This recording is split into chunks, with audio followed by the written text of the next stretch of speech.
Ngicela usitshele igama lakho, mhlawumbe usilandise nomlando wakho ukuthi kade ubanjwe yini, wabambeka kanjani mfowethu.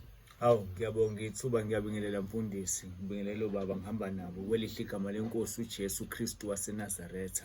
Igama lami nguThabo ngwakaJoyisa waseNtuzuma eLindelane. Mina ke ngafumana umusa, ngaqualify ke university. I enrolled for my first year kaku 2010. Ngafunda ongoye, ngenza teaching. And then after that I was awarded a bursary ngoba ngangumuntu oyimisele. Ufunza Lushaka. During that time ufunza Lushaka ubukade usabaplacer othisha. Yes, mawuqeda ukufunda uhamba your place. Yes, wangiplacer eMtubatuba. Kwesinye sesikole ngangisebenza kwesinye sesikole lapha ngisebenza ngi-right eNtsabalele primary school. Ngi-right nje engithanda futhi uthisha omkhulu ngisho SMT yasesikoleni yayijabulile ngami. Ngoba ngangiyimisela kakhulu, ngangiyilandela nje imithetho, ngangikwazi ukufundisa izingane ngokwehluka kwazi izingane, ngi-understand ukuthi izingane you teach them according to their different personal needs. Ngoba izingane khona ukuthi zizama special learners.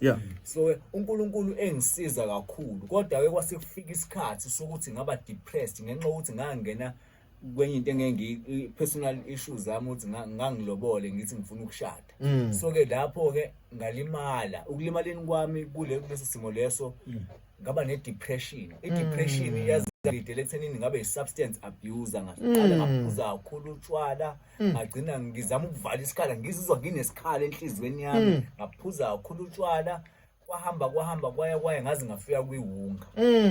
Newunga nayo ngangifakela ensangweni ngingazi, ngagcina kanti ngigwenyisa iwunga, ngagcina sengibhema iwunga.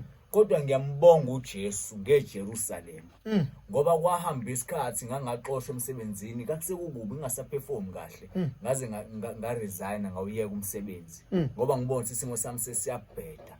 Ekuyeni wami umsebenzi ngawuhlala emgaqweni, ngabe iphara ngadle emgqomeni. Kodwa ngiyambonga uJesu, ngiyakwazi kube iphara ngithwale izikhwama ezinkulu, ngirecyclisha, ngangenze recycling ke mina, ngiqoqa amakhalibhothi, amathini, insimbi, ngaphila impilo enzima. Kodwa ngiyawubonga umbono wabe kweJerusalem ngoba namhlanje ngikhululiwe. Nganede ngamukela uJesu, ngathola ukukhululeka, nginokunye ukukhululeka ongakwazi. Nginokukhululeka ongakwazi. Kodwa ke manje ngiyambonga uJesu bazalwane. Ngiyawabonga amandla esiphambano phezulu kwempilo yami ngoba manje khona isikole sengivolunteer kusona. Njoba ngivolunteer manje senguthisha othenjwayo.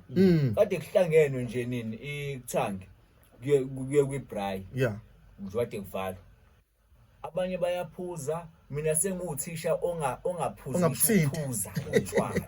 Sitshela ukuthi uphunyuke kanjani ngoba uthi kade usuhlala emgwaqweni, usuyiphara, uthwala amakhathoni, uyowadayisa. Uphunyuka kanjani lapho? uJesu ngatshelwa ngeJerusalem. Uma wangise Jerusalem. Utshela ubani? Ngatshelwa uma wayezwe khona umama ekuthiwa umama uthwala. Assembly of God. Ejwelene noma uma wami wakaJoyisa ibandla ukhonze ebandleni eliseNtuzuma C. Assembly of God.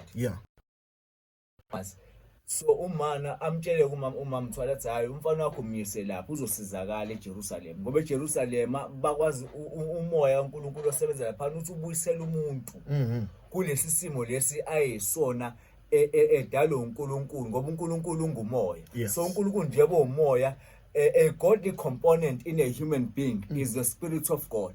So umoya kaNkulunkulu mangabe when the Holy Spirit lesemgwaqweni sonke lesingisi lesi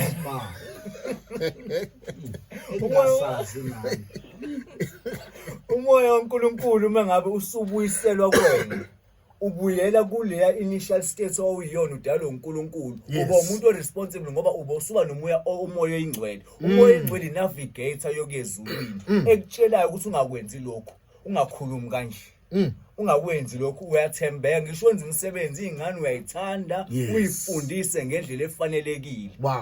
Siyabonga inkosi.